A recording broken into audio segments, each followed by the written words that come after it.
BJP ने तीनों राज्यों के सीएम पद के लिए जो नाम फाइनल किए हैं उसमें 2024 के लोकसभा चुनाव की छाप देखी जा सकती है।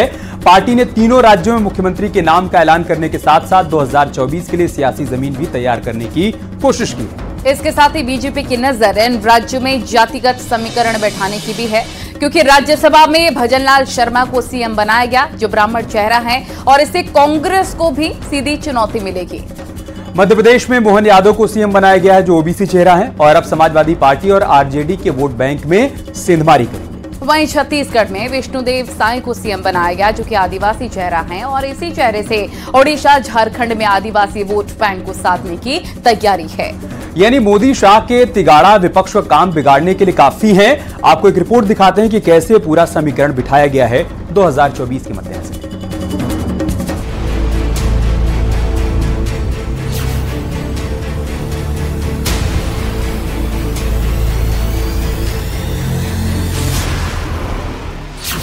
कांग्रेस के जबड़े से जीत छीनने वाली बीजेपी ने उस राज्य में सीएम का ऐलान कर दिया है जहां कई धुरंधर मुख्यमंत्री की रेस में सबसे आगे थे।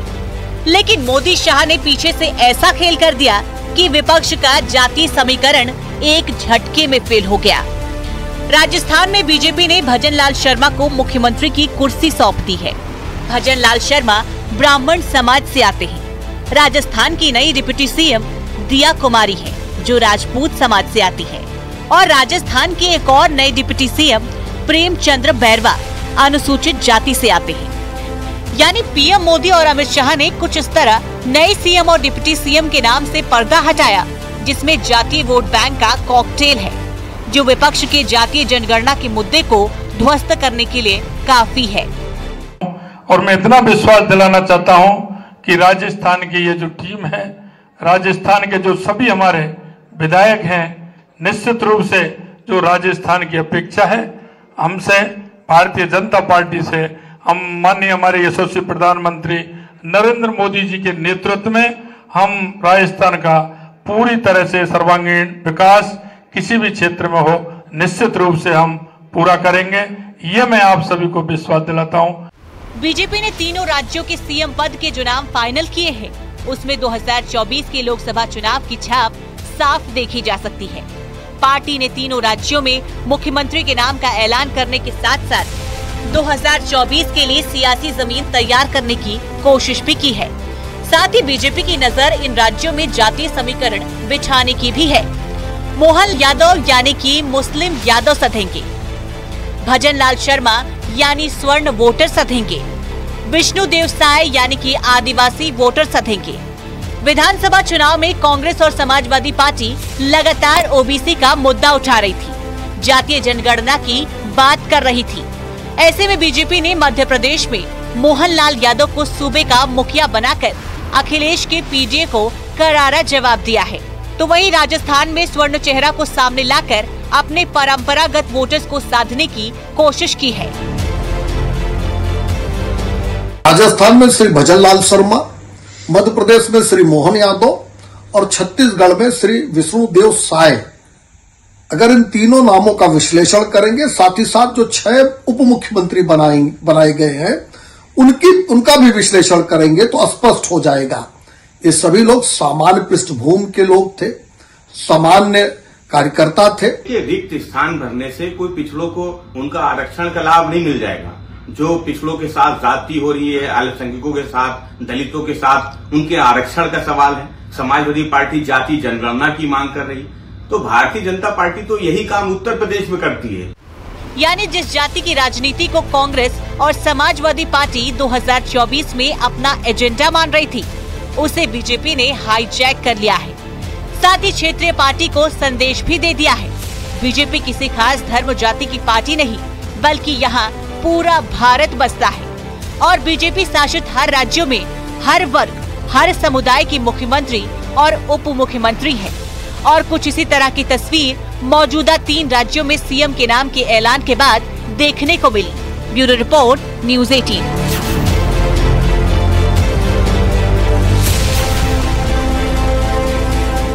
इंडी गठबंधन में अखिलेश यादव ने पीडीए का फॉर्मूला दिया था जिससे पिछड़ा, दलित और अल्पसंख्यक को साधने की कोशिश हुई।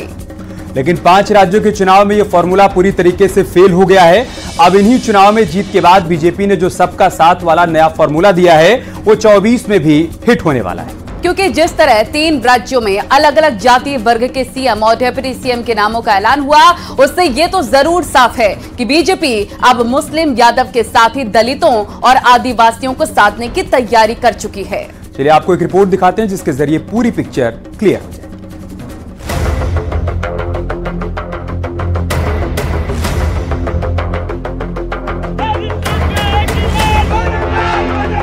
जो फूट डालने वाले लोग हैं, जो विकास नहीं चाहते हैं, वे जाति के नाम पर बांटने का प्रयास करें। हिंदू मुसलमान और जाति पर सियासी घमासान, जैसा अनुमान था वक्त का कांटा वैसे ही घूम चुका है।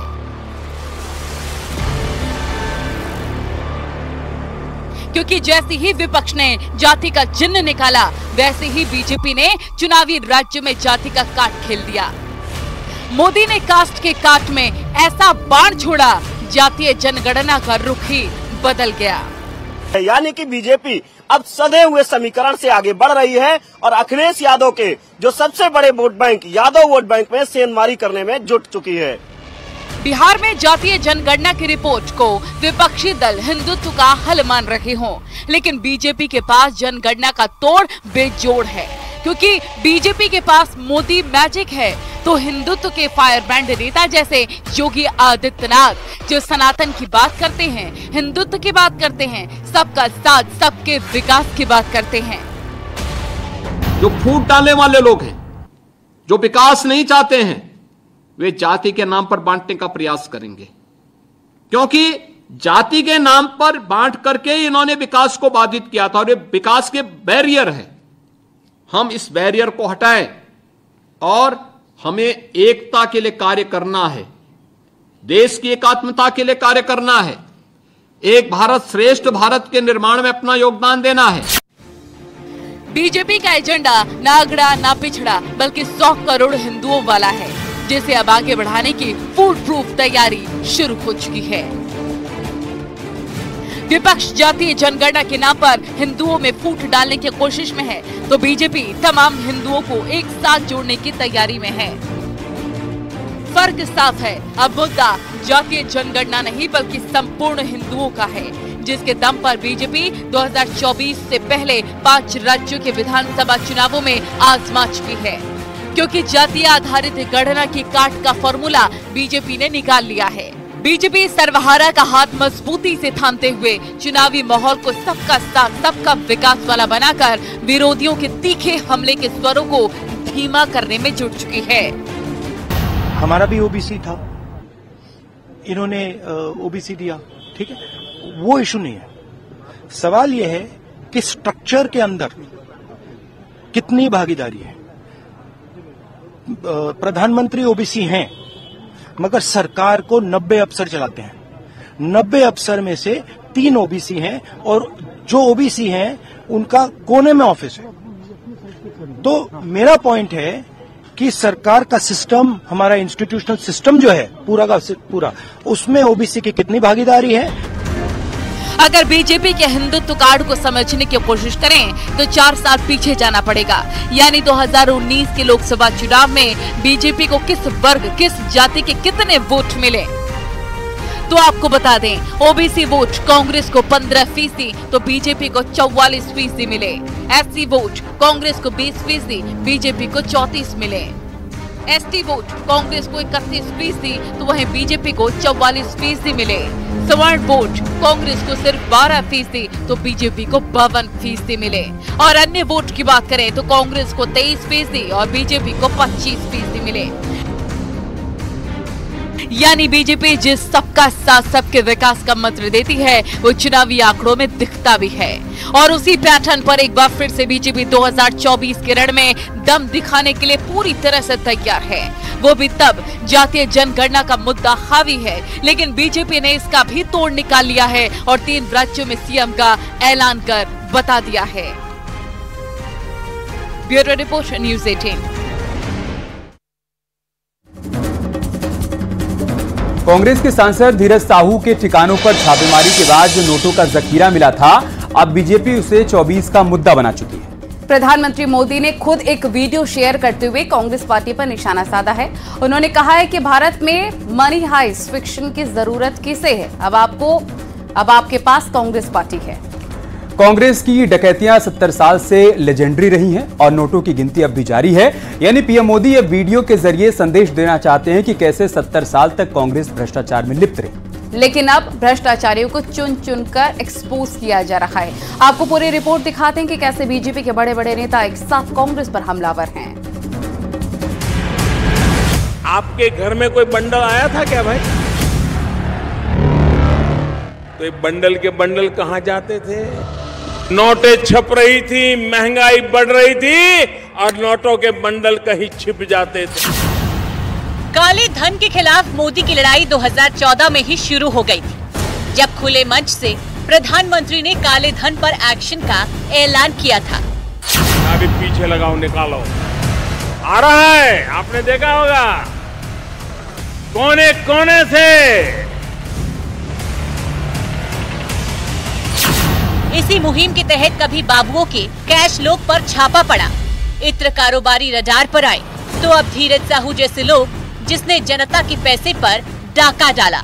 और फिर जो तस्वीर देश के सामने आई वो कुछ इस तरह की है। अब बीजेपी इस मुद्दे को 24 का एजेंडा बना चुकी है और वीडियो के जरिए कांग्रेस के खिलाफ संदेश दे रही है।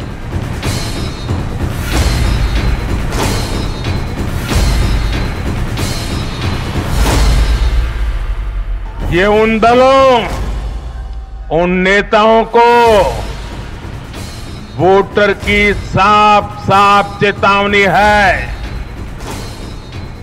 जो भ्रष्टाचारियों के साथ खड़े होने में जरा भी शर्म अनुभव नहीं करते। उन लोगों को देश की जनता ने आज साफ साफ संदेश दे दिया। सोशल मीडिया पर पीएम मोदी ने बीजेपी के अकाउंट से एक वीडियो को शेयर किया है। इस वीडियो की शुरुआत में कहा गया है कि कांग्रेस की मनी हाइस्ट यानी कि पैसों की लूट। पीएम मोदी ने लिखा, भारत में मनी हाइस्ट फिक्शन की जरूरत किसे है जब आपके पास कांग्रेस पार्टी है। इसकी डकैतियां 70 वर्षों से लेजेंडरी रही है और गिनती अब भी जारी है। तो वहीं कांग्रेस के कैश लोग की कहानी अब विपक्ष के लिए परेशानी बन चुकी है, क्योंकि गृह मंत्री अमित शाह भी बोल चुके हैं। कांग्रेस की चुप्पी तो समझ में आती है, लेकिन विपक्ष की तमाम पार्टियां क्यों चुप है ये समझ से परे है। देखिए, मुझे तो बड़ा आश्चर्य है, आजादी के बाद किसी भी दल के सांसद के घर से इतनी बड़ी मात्रा में कैश नहीं पकड़ी गई होगी। सैकड़ों करोड़ों रुपए का कैश सांसद के घर से मिलता है और पूरा इंडी अलायंस मौन है इस करप्शन पर। मैं तो पूछना चाहूंगा इनके साथियों को, कांग्रेस का मौन तो हमें समझ में आता है क्योंकि इनकी फितरत ही भ्रष्टाचार की है। जो धन देश का है वो किसके हाथों में जा रहा है, ये मेन इशू है और इस इशू को ये लोग डिस्कस नहीं करना चाहते, इससे डरते हैं, इससे भागते हैं। मगर ये इशू को हम आगे ले जाएंगे और जो गरीब लोगों का हक है वो हम उनको दिलवाएंगे। दरअसल जिस तरह कांग्रेस सांसद के काले कुबेर से पैसे निकालते गए, उससे देख देश का बच्चा बच्चा सन्न रह गया। लोगों ने तो यहाँ तक सोच लिया कि अगर इतने पैसे मुझे मिल जाते तो मैं ये करता वो करता। लेकिन जिस तरह मोदी सरकार ने कांग्रेस के ब्लैक चेहरे को देश के सामने रखा, वो अब 24 के चुनाव में किसी चुनौती से कम नहीं।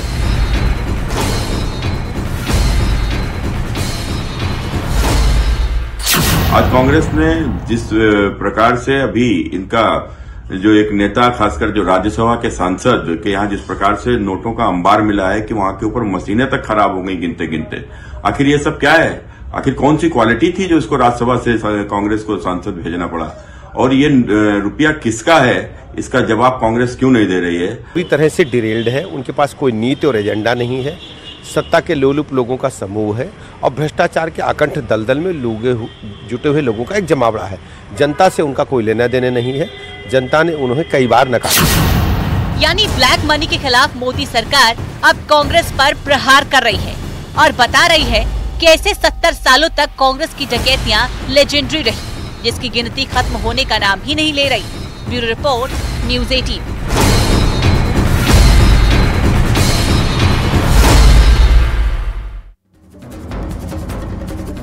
बीजेपी के फायर ब्रांड नेता और मुख्यमंत्री योगी आदित्यनाथ ने एक बार फिर से धर्म का मुद्दा उठा दिया है। एक बार फिर से उन्होंने बता दिया है, धर्म का मतलब सिर्फ उपासना से नहीं, अपने कर्तव्य का पालन करना भी धर्म है।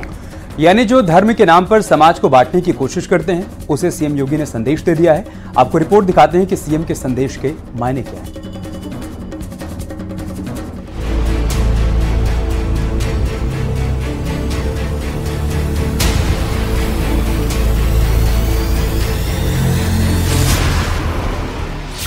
मौका लखनऊ में दीक्षांत समारोह का था, जिसमें राष्ट्रपति द्रौपदी मुर्मू ने छात्र छात्राओं को विकसित भारत बनाने का आह्वान किया।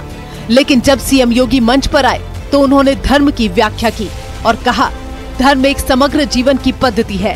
धर्म कर्तव्य के पथ की प्रेरणा देने वाला एक मार्गदर्शक है। हम उसे केवल पूजा पद्धति तक सीमित नहीं कर सकते। सत्यम वद धर्मम चर, यानी मैं जीवन में सत्य का आचरण करूंगा, व्यक्तिगत जीवन में, सार्वजनिक जीवन में और जीवन के उस प्रत्येक क्षेत्र में। धर्म का मतलब केवल उपासना विधि से नहीं है। धर्म अपने कर्तव्य के प्रति, नैतिक मूल्यों के प्रति हमें जागरूक करने और अपने कर्तव्यों का निर्वहन करने की एक नई प्रेरणा प्रदान करे। वह एक शाश्वत व्यवस्था को भारतीय मनीषा ने धर्म माना है।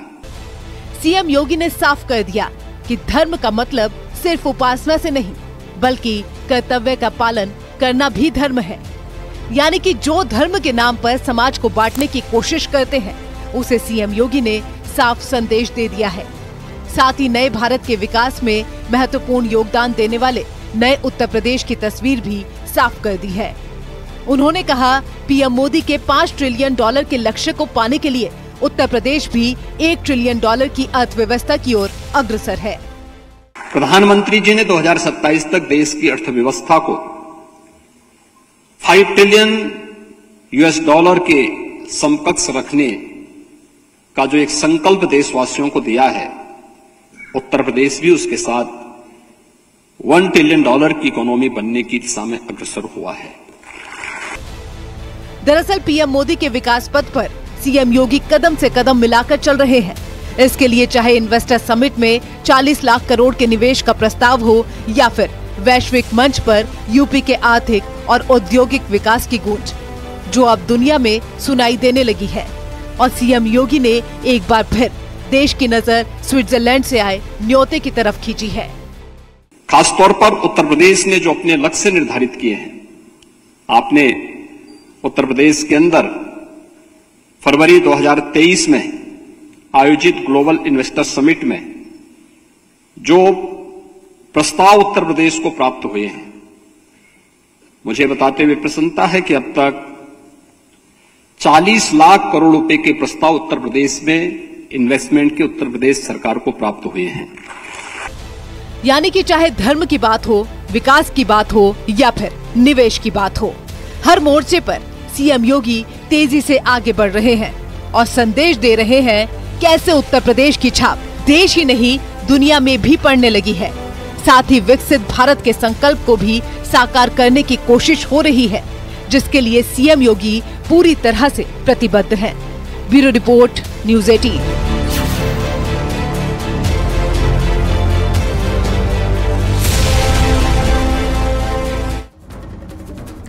उत्तर प्रदेश में केंद्र सरकार की योजनाओं की जानकारी और उसका फायदा जनता तक पहुंचाने के लिए विकसित भारत संकल्प यात्रा यूपी के कई जिलों तक पहुंची।